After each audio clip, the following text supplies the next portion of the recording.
So in the last video, we talked about being able to identify acids versus bases. And now I'm going to give you a quick introduction into how to quantitatively measure how much acid there is in a solution. And specifically what you're going to be using is the pH scale. Now you might have been exposed to the pH scale, the whole concept that if your pH is below 7, then you're going to have an acidic solution.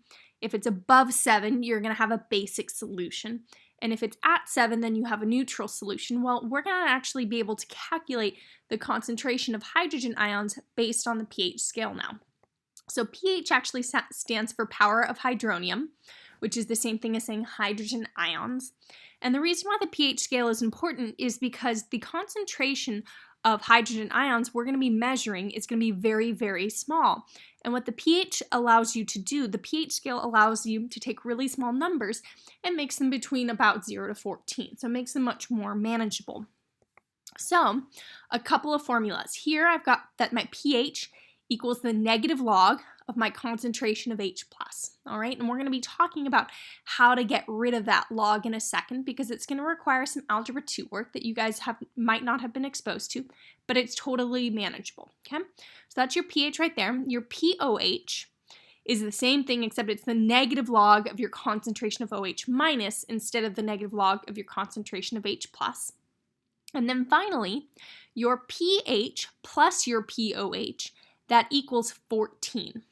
Okay, so let's look at an example. So here I give you your concentration of H+, and I ask you to solve for your pH and your pOH. So what I'm going to do is I'm going to go into my calculator, and because my pH equals the negative log of my concentration of H+, I'm going to just plug that into my calculator. I'm going to hit negative log of 1 times 10 to the negative third. And what you get is 3. That will be your answer. Now, the only tricky thing about these problems is making sure you're rounding to the correct number of sig figs. So, for your concentrations, if I give you concentrations of either H plus or OH minus, you are going to be looking at sig figs. So, however many sig figs your concentration has, that's how many decimal places your pH should have. So, since H plus has 1 sig fig there, I'm going to need to make my pH 3.0 so that it has 1 decimal place.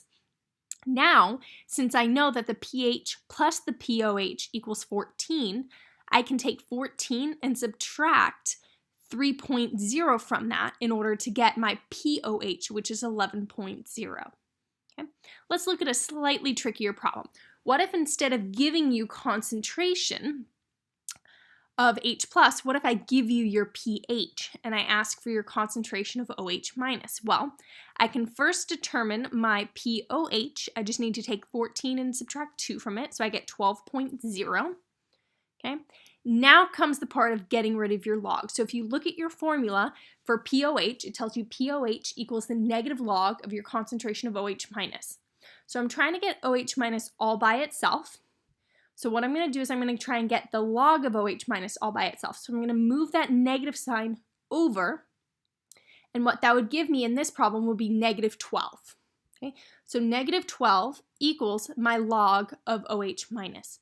Now to get rid of your log, all you need to do is you need to take 10 and you need to raise it to whatever that value was on your left-hand side. So in this case, it would be 10 raised to the negative 12.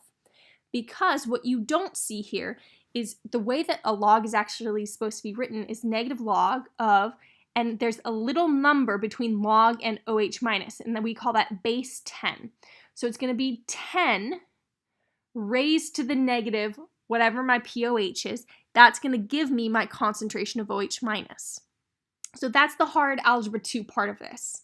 If you don't want to remember that, just always remember, if I'm trying to solve for either H plus or OH minus, I'm going to take 10 raised to the negative either pH or pOH, and that's all you have to remember. So here, I'm going to take 10 and raise it to the negative 12.0, okay? I want, because my pOH has 1 decimal place, I want 1 sig fig in my final answer, so what I would get is 1 times 10 to the negative 12th, and that's my answer. Now, this works out perfectly because my pOH and my pH are whole numbers.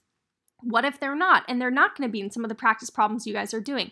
Well, all you would need to do is take 10 raised to the negative whatever your pOH is or whatever your pH is, and then figure out how many sig figs your answer needs. So if I got, for example, 1.8 times 10 to the negative 12th for my answer, I would just round that to 2, so my answer would be 2 times 10 to the negative 12th, and that would be my concentration of OH minus, okay?